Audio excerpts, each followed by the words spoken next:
बेटा बता रहा हूँ ना, लिखो ना शाओ। बेटा नहीं, मुझे अब्बू को पहले कहो, अब्बू फिर लिखूंगा, कहो अब्बू। हाँ, ये है आपकी, ये है असल में बात। यहाँ तक मैं लाना चाह रहा था, यहाँ तक मैं लाना चाह रहा था, आपको मतलब यहाँ तक लाना चाहता था, इससे आगे नहीं बस। तुम मुझे बेटा कह रहे हो तो कह लो, अगर बेटा कह रहे हो तो अब्बू क्यों नहीं कहते?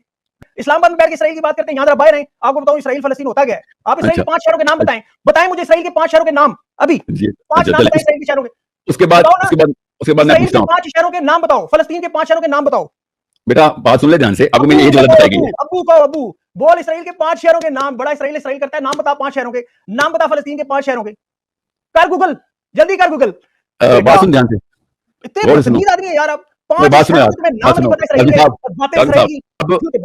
गुस्सा आप गुस्सा थूक दीजिए, सुन लो।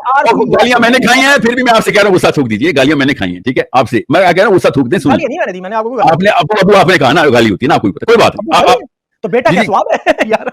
बेटा प्यार से कहते होते कादमी साहब, पाकिस्तान में हम, क्या हो गया आपको? बदतमीजी से नहीं कहते। सुन, और कादमी साहब मैं माजरत चाहता हूँ, आपका दिल दुखा, मैं माजरत चाहता हूँ। अब किसी पीटीए के सपोर्टर का जो दीनी था, ये काम नहीं बनता था कि वो साहिल अदीम के इस एक्टिविटी जो की उसके साथ एक यूट्यूबर ने, उसमें वो कोई गाली गलौज करता या उसका मजाक उड़ाता।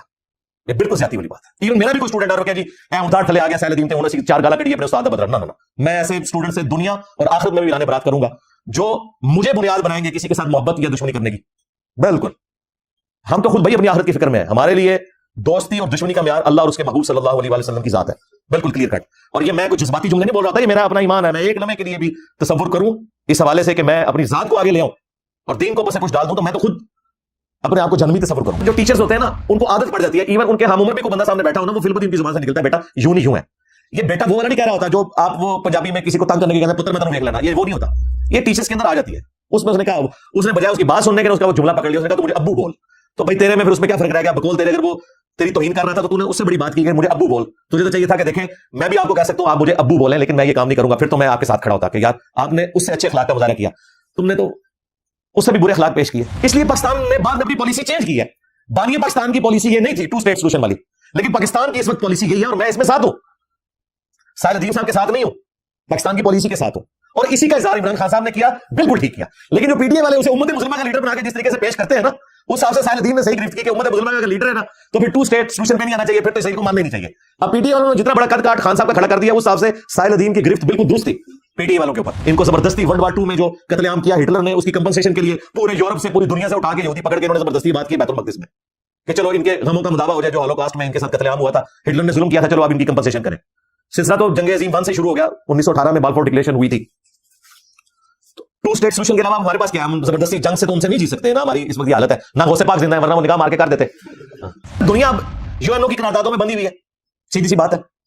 अगर हम यहां से पीछे हटते हैं तो फिर हमें कश्मीर वाले स्टेटस से भी पीछे हटना पड़ेगा यूएनओ की करारदादों के तहत, तो एक मौके रखना पड़ेगा। हम मुफ्त हो चुके हैं।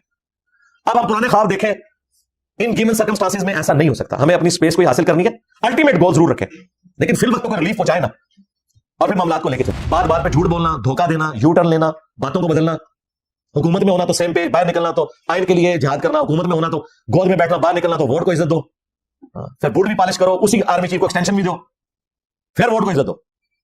तमाशा लगाया हुआ है। इनकी हकीकत हम पे खुल चुकी है।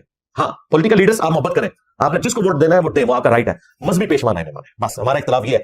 वंस आप मजहबी पेशवा बना के पेश करेंगे नवाज शरीफ को, जरदारी को, इमरान खान को, फिर हम कहेंगे खुदा के लिए अपनी दुनिया तो तुमने बर्बाद की हुई है, पाकिस्तान में जो अवाम की हालत है, आखिरत तो कम से कम बचा लो, मर के तो चैन आ जाएगा ना। हाँ, इन लीडरों के पीछे अपनी आखिरत ना बर्बाद करो। एटलीस्ट जो यंग जनरेशन मजहब के साथ जुड़ी हुई है ना, एक एक करके इन यूट्यूबर्स की वजह से और पीटीए के जो फ्रंट मैन साफी बने हुए हैं सो कॉल्ड, इनकी हरकतों की वजह से एक एक करके लोग इमरान खान से मुतनफर होते जा रहे हैं। जाहिर है मजहबी बंदे ने तो पहले दीन को देखना है, सीधी सी बात है, उसके लिए बाकी चीजें बाद में। जब आप दीन के साथ इस तरह करेंगे तो ये कोई आप खिदमत नहीं कर रहे, आप अपने लीडर की मुश्किलात में इजाफा कर रहे हैं, सीधी सी बात है। और अब वो मौलवी जो बगल में बिठाए हुए थे खान साहब ने, ताहिर शरीफी किधर है? इधर केस में बोला है?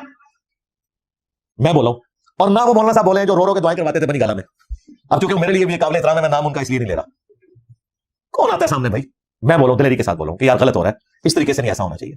लेकिन अगर आप ये कहेंगे कि हम मजहब को पसे पुश डालें और पॉलिटिकल लीडर्स की मोहब्बत में इस लेवल के ऊपर चले जाएंगे, दीन का अपना जनाजा निकाल दें, और दीन के हवाले से जो लोग गलत एक्टिविटी कर रहे हैं, अल्लाह के बंदो, पीटीआई, नून लीग, पीपल्स पार्टी तो शाही कोई नहीं है, हम तो टीएलपी, टीटीपी, जो मजहब की बुनियाद के ऊपर दहशतगर्दी फैलाए हुए हैं मुल्क के अंदर, हम उनको कुछ नहीं समझते हैं, उन पे हम क्रिटिसिज्म करते हैं। ये तो बेचारे सारे बर्गर फैमिली वाले लोग हैं। ये कोई तरीका नहीं है कि आप मजहब को पसे पुश डालते हुए अपने पॉलिटिकल लीडर्स की मोहब्बत में इस लेवल के ऊपर आगे जाएं कि जो लोग दीन की कोई आवाज उठाए हुए हैं आप उनको इस तरीके से बुला के बेइज्जत करें और उन्हें कहें कि ये मौलवी बिक गया, ये लिखा ये बिक गया जी। एस्टैब्लिशमेंट ने एक नया बंदा लॉन्च कर दिया है साहिल अदीम की शक्ल में। जो साहिल अदीम को सुनता है उसे पता है कि उस एस्टैब्लिशमेंट से कितनी मोहब्बत है। अब जिनको अभी ताजा ताजा एस्टैब्लिशमेंट से एंटी होने का खुमार चढ़ा हुआ है तो वो समझते हैं कि हमसे बड़ा कोई एंटी एस्टैब्लिशमेंट नहीं है। हालांकि ये सेम पेज वाले वो लोग हैं जिन्होंने क्या कुछ नहीं अपने दौरे हुकूमत में किया। अभी देखें वो मिर्जा शहजाद अकबर साहब ने इंटरव्यू दिया है हमारे दोस्त वड़ाइच साहब को। उन्होंने कहा ये एहसन इकबाल, खाकान अब्बासी, मिफ्ता इस्माइल पे जाली केस बनाए गए थे। अब माना है वो जो राइट हैंड था खान साहब का। ये मैं बातें इसलिए कर रहा हूं, मुझे कोई पॉलिटिक्स से गर्ज नहीं होता है। मुझे खतरा ये लगा हुआ है कि हमारे स्टूडेंट्स मेजॉरिटी है यंग जनरेशन और वो पॉलिटिक्स में पीटीआई में, इधर भी मेरा अक्सरियत। चलो ईमानदारी दसो केड़ा पीटीआई का सपोर्टर है। ओए पीटीआई ने यूट्यूब पर देख लो तो आडे लीडर दी मोहब्बत इंजीनियर साहब के स्टूडेंट एरिया को अकेडमी छाड़ जाएंगे। इनके लिए पहली चीज दीन है, पॉलिटिकल लीडर बाद में।